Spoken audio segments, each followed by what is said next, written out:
filha adotiva, que nos deixou aos 18 anos para viver com sua família biológica mais rica do que nós, apareceu no funeral do meu marido. Exigiu sua parte na herança, dizendo que era o mínimo que podíamos fazer por ela, e trouxe até um advogado. Quando entreguei o documento que meu marido deixou, seu advogado leu, e após entender o conteúdo, ela se arrependeu de ter vindo. Agora, quer lamentar comigo, influenciada pelo que a mídia anda dizendo. Meu nome é Helena, e essa é a história de como minha vida mudou para sempre. Eu e meu falecido marido, Roberto, nos conhecemos ainda no ensino médio. Ele era o típico garoto reservado, mas com um sorriso que iluminava qualquer ambiente.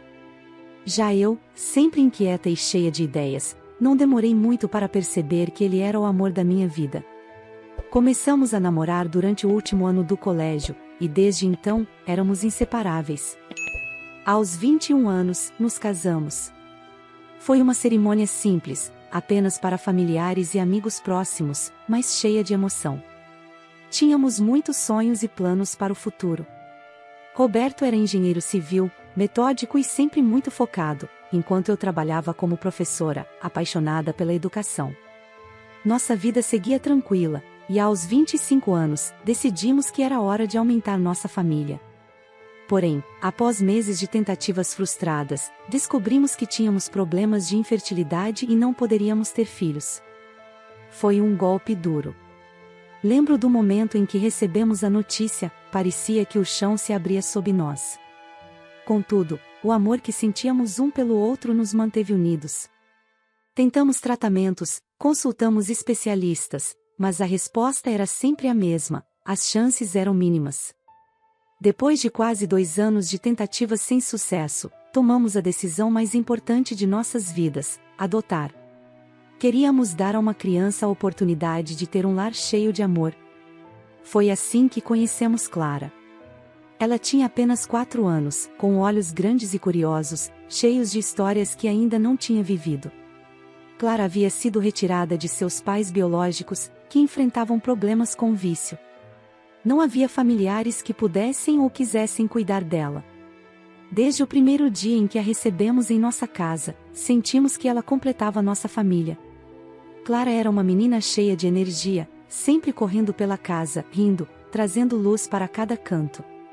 1 ano depois, Clara tornou-se oficialmente nossa filha. Seus pais biológicos abriram mão de seus direitos, acreditando que não poderiam lhe dar o que precisava, e confiando que estaria em boas mãos conosco. A adoção foi fechada, sem qualquer possibilidade de contato com eles, e durante muitos anos, assim foi. Os primeiros anos com Clara foram felizes. Ela era curiosa, sempre querendo aprender e explorar o mundo ao seu redor. Roberto a adorava, e juntos criamos uma rotina cheia de carinho e atenção. Sabíamos que os desafios de ser pais adotivos existiam, mas nos dedicamos a dar a ela tudo o que podíamos, preparando-a para o futuro. No entanto, quando Clara completou 18 anos, algo mudou. Até aquele momento, a vida seguia relativamente tranquila, e apesar dos desafios normais da adolescência, nunca imaginamos que tudo poderia mudar tão rapidamente. Foi no dia do aniversário dela que recebemos uma notícia que nos abalou profundamente: os pais biológicos de Clara haviam entrado em contato com ela. Eu e Roberto nunca pensamos que isso pudesse acontecer, especialmente porque a adoção de Clara era fechada, o que significava que não deveria haver qualquer comunicação entre ela e os pais biológicos. Durante todos aqueles anos, eles respeitaram esse acordo. No entanto, ao completarem 18 anos, muitas crianças adotadas sentem a necessidade de conhecer suas origens, e foi exatamente o que aconteceu com Clara. Os pais biológicos de Clara enviaram um e-mail para ela, dizendo que tinham mudado de vida e que, após muitos anos lutando para se recuperar, estavam finalmente em condições de se reconectar com a filha. Eles confessaram que se arrependeram profundamente de tê-la perdido para o sistema de adoção, mas acreditavam que aquilo tinha sido o melhor para ela na época. Agora, com uma vida estável e financeiramente confortável, queriam uma segunda chance. Eu e Roberto ficamos devastados. Havíamos sido os pais de Clara por 14 anos, e de repente, ela decidiu que queria conhecer e, pior, se aproximar dos pais biológicos. O mais doloroso foi quando descobrimos que Clara estava mantendo esses encontros em segredo. Sem nos dizer nada, ela começou a passar mais tempo com eles e a construir um relacionamento pelas nossas costas. Foi apenas 4 meses depois do aniversário de Clara que ela nos contou a verdade. Ela decidiu que iria se mudar para a casa dos pais biológicos e dar uma chance a eles. Foi um momento de choque e dor para nós. Lembro-me claramente do dia em que ela nos comunicou sua decisão. Ela explicou que tinha passado bastante tempo com eles e sentia que, por algum motivo, deveria estar com eles, que havia uma razão para ter nascido naquela família e não na nossa. Mas o que mais nos machucou foi o motivo verdadeiro por trás da escolha de Clara. Descobrimos que os pais biológicos dela haviam se tornado ricos, e isso pesou muito na decisão dela. Ao se reconectar com eles, Clara percebeu que a vida que eles poderiam oferecer a ela era muito mais luxuosa do que a que tínhamos. Eles eram agora donos de um negócio de sucesso e viviam uma vida de alto padrão, algo que Clara sempre desejou. Ela sempre teve uma inclinação para o materialismo, e ao descobrir que seus pais biológicos eram ricos, optou por deixar para trás a família que a criou e ir viver com eles. Foi como se todo o nosso esforço, todas as nossas tentativas de ser bons pais, tivessem sido em vão. Sentimos como se tivéssemos perdido Clara, não apenas para os pais biológicos, mas também para o dinheiro. Esse foi o início do fim do relacionamento entre nós. O dia em que Clara nos contou que estava de mudança para viver com seus pais biológicos foi um dos mais dolorosos da minha vida. Ela se sentou à nossa frente, no sofá da sala, com os olhos fixos em um ponto distante. Roberto estava ao meu lado, apreensivo, sem saber o que estava por vir. "Preciso falar com vocês", disse Clara, com uma voz estranhamente fria. "Claro, filha, o que houve?", perguntei, tentando manter a calma. Havia algo em seu olhar que me deixava inquieta. Ela respirou fundo antes de continuar. "Eu vou embora. Vou morar com meus pais biológicos." As palavras dela me atingiram no coração. Senti minha garganta apertar, e um silêncio pesado tomou conta da sala. Roberto, visivelmente abalado, tentou intervir. "Clara, o que você está dizendo? Nós somos sua família." Ela o interrompeu. "Eu já tomei minha decisão, pai. Nada do que vocês disserem vai mudar isso." Roberto olhou para mim, buscando respostas que eu não tinha. "Mas por quê? O que aconteceu?" Clara hesitou por um momento, mas logo continuou, sem emoção aparente. "Nos últimos meses, eu não estava saindo com amigos como disse. Estava encontrando meus pais biológicos. Eles me levaram para conhecer a vida que tem agora, uma vida que eu sempre quis. Festas, viagens, luxo. Eles podem me dar coisas que vocês nunca poderiam." "Então é isso?", perguntei, sentindo dor e incredulidade. "Você está nos trocando por dinheiro?" Ela não respondeu imediatamente. O silêncio foi a pior resposta que eu poderia receber. "Eu preciso de espaço", ela disse finalmente, desviando o olhar. "Preciso me reconectar com a minha verdadeira família." A palavra verdadeira reverberou pela sala como um golpe cruel. Roberto se levantou, os olhos marejados. "Nós sempre fomos sua verdadeira família, Clara. Te criamos com amor, te demos tudo o que pudemos, e agora você vai embora por isso?" "Eu já decidi", ela repetiu de forma fria. "Eles podem me dar o que vocês nunca conseguiram." Nos dias que seguiram, nossa casa se tornou um lugar vazio. Clara estava ali fisicamente, mas sua presença já não era a mesma. Sabíamos que, em breve, ela arrumaria suas coisas e partiria. Quando o dia chegou, eu e Roberto estávamos na porta, observando enquanto nossa filha, a menina que havíamos criado com tanto amor, fechava as malas. A casa, que antes era cheia de vida, ficou em silêncio. Eu e Roberto tentamos seguir em frente, mas a ausência de Clara era uma ferida aberta que demoraria muito tempo para cicatrizar. Foi como se tivéssemos perdido nossa filha para sempre, não para outra família, mas para o desejo de uma vida mais luxuosa e materialista. E assim, Clara se despediu de nós, sem olhar para trás, deixando para trás uma história de amor, sacrifício e dedicação que, infelizmente, não foi suficiente para mantê-la ao nosso lado. Os anos que se seguiram à partida de Clara foram os mais difíceis das nossas vidas. Quando ela foi embora, levou consigo não apenas as memórias de todos os momentos que passamos juntos, mas também a alegria que preenchia nossa casa. O silêncio era opressor. Não ouvíamos mais o som das risadas dela, as conversas no jantar, nem suas pequenas birras adolescentes. Tudo isso tinha sumido, e o vazio que ficou era esmagador. Roberto e eu tentamos continuar nossas vidas, mas a ausência de Clara nos afetou profundamente. Era como se a cada dia nos lembrássemos de uma nova ferida. O quarto dela permanecia intocado, como se, de alguma forma, quiséssemos acreditar que ela voltaria. Mas sabíamos que isso não aconteceria. Ela estava com seus pais biológicos agora, aproveitando a vida que sempre desejou e que nós nunca poderíamos lhe dar. Com o tempo, Roberto começou a se fechar cada vez mais. Ele sempre foi um homem forte, mas Clara era o ponto fraco dele, sua menina. Ver a decepção nos olhos dele era devastador. Embora tentássemos nos apoiar mutuamente, a dor e o ressentimento nos afastavam, e nossa relação começou a se desgastar. O amor ainda estava ali, mas havia uma sombra entre nós, uma sombra criada pelo abandono de Clara. Ela tinha escolhido outra vida, e não havia mais espaço para nós. Os anos se passaram sem que tivéssemos qualquer notícia dela. Tentamos segui-la pelas redes sociais, através de amigos em comum, mas tudo o que descobríamos só aumentava nossa tristeza. Clara estava aproveitando a vida de luxo com seus pais biológicos, vivendo a vida que sempre desejou. Isso nos machucava ainda mais, pois confirmava que nossa dedicação, nosso amor, simplesmente não foram suficientes. Foi nesse momento de vulnerabilidade que a vida nos golpeou novamente. Roberto começou a sentir-se mal, algo que inicialmente atribuíamos ao estresse emocional de tudo o que passamos com Clara. Mas, após várias consultas e exames, recebemos a notícia que nos devastou ainda mais: Roberto tinha câncer no fígado. O diagnóstico foi um novo golpe em nossas já fragilizadas vidas.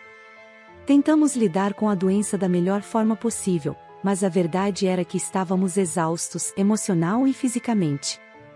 As sessões de tratamento foram intensas, e embora Roberto tenha lutado com todas as suas forças, a doença parecia implacável.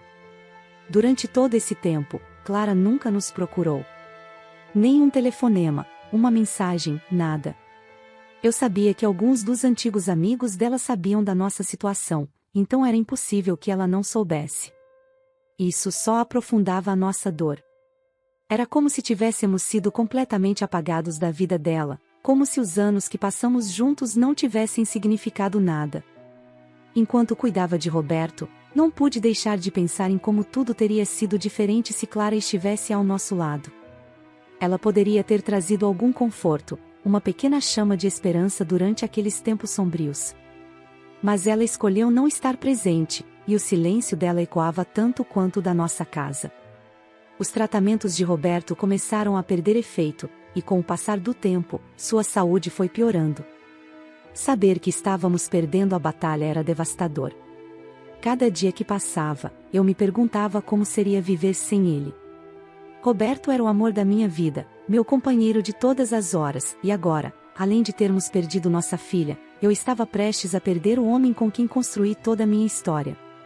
O câncer consumia Roberto lentamente, e eu, impotente, só podia assistir a nossa vida desmoronar. O dia do funeral de Roberto foi um dos mais difíceis da minha vida. Após anos de luta contra o câncer, ele finalmente descansou, mas isso não tornou a despedida mais fácil. Ver o caixão fechado, cercado por flores e amigos que vieram prestar suas últimas homenagens, era um lembrete doloroso de que meu companheiro de vida não estaria mais ao meu lado. E o que tornou tudo ainda mais insuportável foi a presença inesperada de Clara. Depois de 8 anos de completo silêncio, Clara apareceu no funeral. Ela chegou sem aviso, acompanhada de um advogado, o que logo me deu uma ideia de suas intenções. Não veio para prestar suas últimas homenagens ao pai que a criou com tanto amor. Não veio para oferecer conforto em um momento de dor. Ela estava ali por um único motivo: discutir a herança. Eu não conseguia acreditar. Aquela jovem que estava de luto, vestida de preto, não era a filha que um dia criamos. Quando ela se aproximou de mim para expressar suas condolências, eu soube que algo estava prestes a acontecer. A forma como ela se comportava, a presença do advogado ao seu lado, tudo indicava que ela tinha outros motivos para estar ali. Depois de algumas palavras frias e formais, Clara foi direto ao ponto. Ela queria saber sobre a herança. Mesmo no meio do funeral, ela não teve a decência de esperar o momento certo para discutir isso. Começou a insinuar que tinha direito à parte dos bens de Roberto, e que eu, como viúva, deveria ser justa e incluí-la no que ele deixou para trás. Eu tentei manter a calma, mas por dentro estava devastada. Não só pela perda de Roberto, mas pela atitude de Clara, que demonstrava não ter qualquer respeito ou consideração. Eu sabia que aquela cena iria acontecer, pois Roberto havia antecipado essa possibilidade e, antes de falecer, deixou um documento para Clara, com instruções claras sobre seus últimos desejos. Com as mãos trêmulas, eu tirei o documento que Roberto tinha escrito do meu bolso e o entreguei ao advogado dela. O conteúdo do documento era simples e direto. Roberto havia deixado tudo para mim. Ele especificou que qualquer pessoa que não estivesse presente em sua vida nos últimos anos, especialmente nos anos de sua doença, não teria direito a nada. Ele reforçou que Clara, ao nos abandonar para viver com os pais biológicos, havia rompido o vínculo que tinham, e por isso ele não lhe devia nada. O advogado leu o documento em silêncio, cochichou nos ouvidos de Clara e entregou a ela o documento. E pude ver a expressão de Clara mudar. Assim que Clara leu o documento de Roberto, a máscara que ela usava no funeral caiu por completo. A notícia de que ela não receberia nada abalou todas as suas expectativas, e sua reação foi imediata. Em questão de segundos, a expressão de condolência e tristeza que ela mantinha para os outros presentes se transformou em desespero. Ela começou a chorar descontroladamente, soluçando alto, como se estivesse vivendo o maior luto de sua vida. Mas eu sabia, e todos ali podiam ver, que não era tristeza pelo pai que ela havia perdido. Era o choro amargo de quem tinha acabado de ver seus planos de herdar uma fortuna desmoronarem. Aquilo não era arrependimento verdadeiro, era uma encenação desesperada. Clara se aproximou de mim, seus olhos cheios de lágrimas, pedindo perdão de forma quase teatral. Eu sinto muito. Eu sei que cometi muitos erros, mas por favor, me perdoe. Repetia ela, enquanto tentava me abraçar. Ela dizia que queria consertar tudo, que queria estar ao meu lado nesse momento de dor, mas a verdade era que ela só estava ali para garantir sua parte no que Roberto havia deixado. Eu estava em choque, paralisada pela mistura de tristeza, raiva e descrença diante da cena que Clara estava protagonizando. Como ela ousava tentar transformar aquele momento, o funeral do homem que a criou com amor e dedicação, em uma oportunidade para se redimir? Mas a redenção dela não era pelo amor de família, era pela perda do dinheiro. Por um instante, olhei nos olhos de Clara e não vi a menina que criei. Vi uma mulher que fez escolhas e que, agora, estava colhendo as consequências. Ela queria que eu a perdoasse, que esquecesse os anos de abandono e de indiferença, como se tudo pudesse ser resolvido com um pedido de desculpas vazio. Eu não consegui. Não, eu disse, firme. Não vou perdoar você. Você nos abandonou. Escolheu outra vida, e essa foi a sua decisão. Agora, quer voltar como se nada tivesse acontecido, mas é tarde demais. Roberto sabia disso, e eu também sei. Não há mais lugar para você aqui. Clara parecia incrédula, como se esperasse que seu choro e seus pedidos de perdão fossem suficientes para mudar minha opinião. Mas o que ela não entendia é que, para mim, o mais doloroso não era a questão do dinheiro ou da herança. Era o fato de que ela só se lembrava de nós quando achava que tinha algo a ganhar. Nos últimos 8 anos, enquanto Roberto lutava contra o câncer, ela não deu nenhum sinal de vida. Nenhuma ligação, nenhuma mensagem, nem mesmo quando soube da gravidade da doença. Ver aquela cena no funeral me enchia de raiva. Como ela podia se importar tanto com a herança e tão pouco com a família que a criou? Clara continuava a insistir, chorando e tentando me convencer de que havia mudado. Mas eu sabia que aquelas lágrimas eram falsas, que tudo aquilo era uma tentativa desesperada de conseguir o que queria. Você não é mais parte dessa família, eu disse, com a voz tremendo. Você fez sua escolha quando foi embora. Agora, viva com ela. Clara ficou imóvel por um momento, absorvendo minhas palavras, antes de explodir em mais lágrimas. Ela se virou para o advogado, que também estava visivelmente desconfortável, e implorou para que ele fizesse algo. Mas não havia nada que pudesse ser feito. O documento de Roberto era claro, e sua vontade já estava registrada legalmente. Com orgulho ferido e sem conseguir o que queria, Clara saiu do funeral, ainda soluçando, como se tivesse sido injustiçada.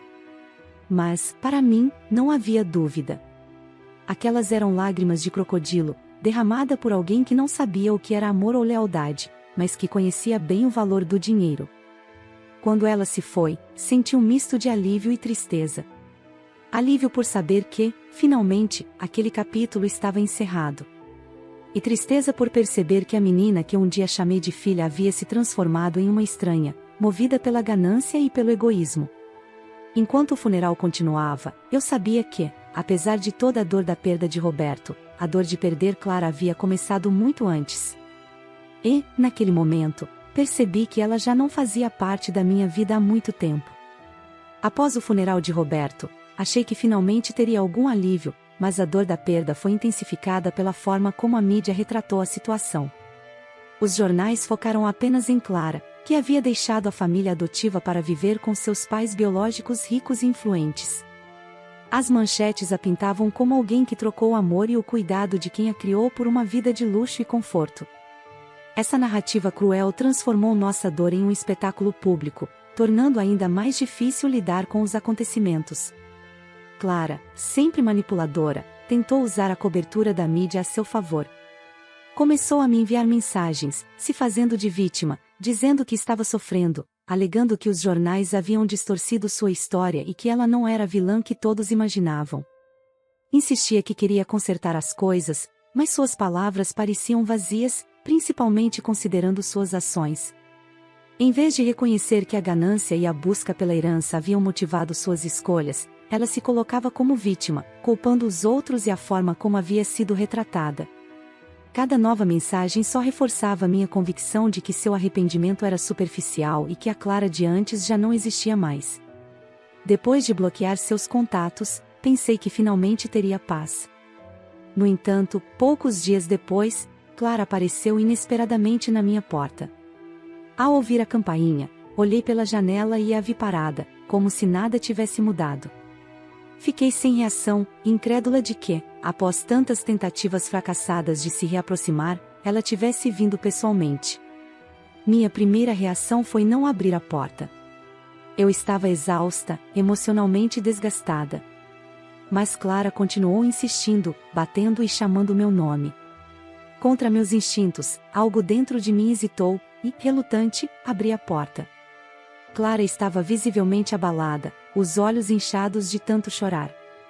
Ela ficou em silêncio por alguns instantes, esperando que eu dissesse algo, mas eu permaneci quieta, apenas aguardando.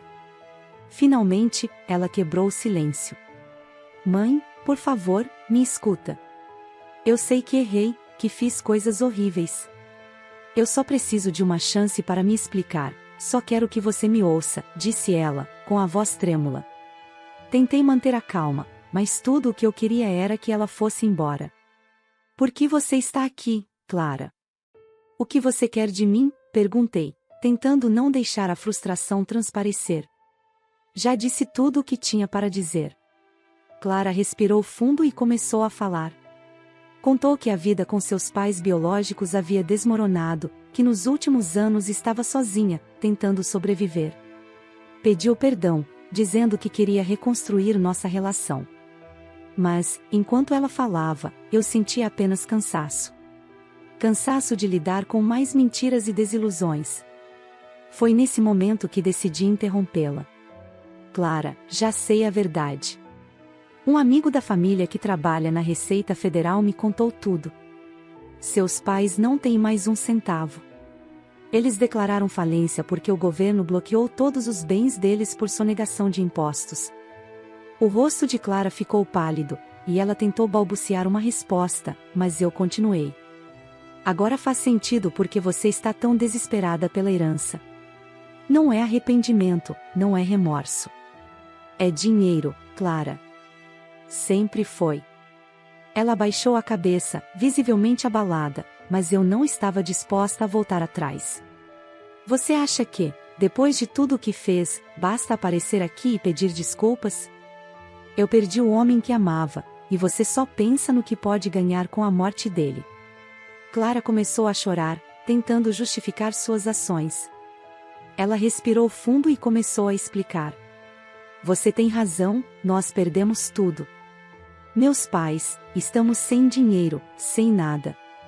Eles declararam falência porque o governo bloqueou todos os bens deles por sonegação de impostos. Mas isso me fez perceber que dinheiro não é tudo na vida. Eu vejo isso agora. Eu só quero consertar as coisas.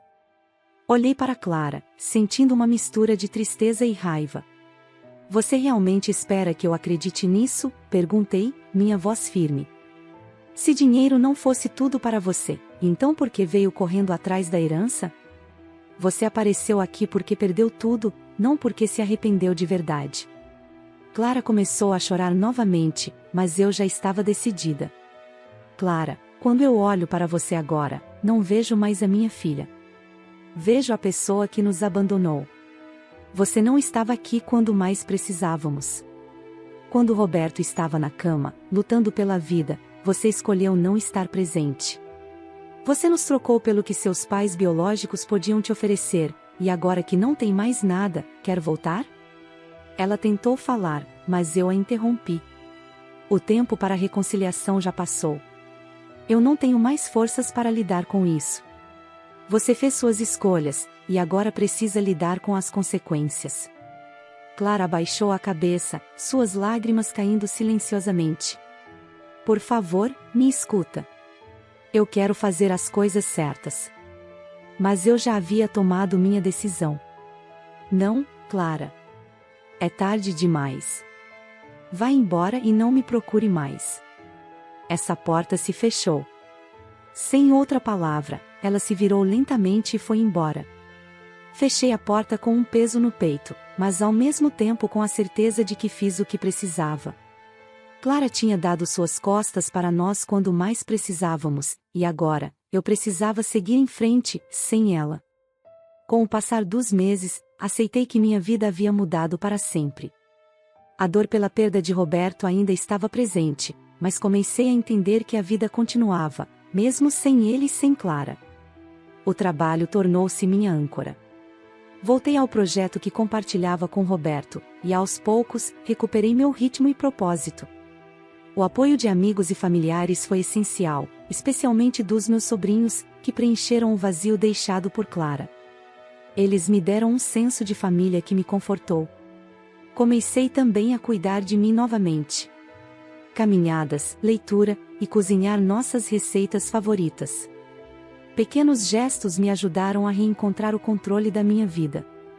Clara tornou-se uma lembrança distante, e embora o perdão ainda estivesse longe, deixei de alimentar a mágoa. A casa, antes cheia de dor, passou a trazer paz, e as memórias de Roberto me confortaram. Agora, valorizo os pequenos momentos de alegria e aprendi a viver com as feridas sem deixar que definam meu futuro. Continuo um dia de cada vez, sabendo que, de alguma forma, eu sobrevivi ao pior e posso seguir em frente. A atitude de Clara foi dolorosamente egoísta. Já a da protagonista, embora possa parecer dura para alguns, é totalmente compreensível. Ela foi profundamente magoada quando Clara abandonou nos momentos mais difíceis, como durante a doença de Roberto. Diante dessa traição, a protagonista escolhe proteger sua paz e seguir em frente, uma decisão difícil, mas necessária para que ela possa se curar e continuar vivendo. Mas e você? O que você teria feito nessa situação? Deixe sua opinião nos comentários. Obrigado por se juntar a nós hoje no Recanto das Histórias. Não se esqueça de curtir, se inscrever e clicar no sino de notificação para não perder nosso próximo vídeo. Nos vemos em breve.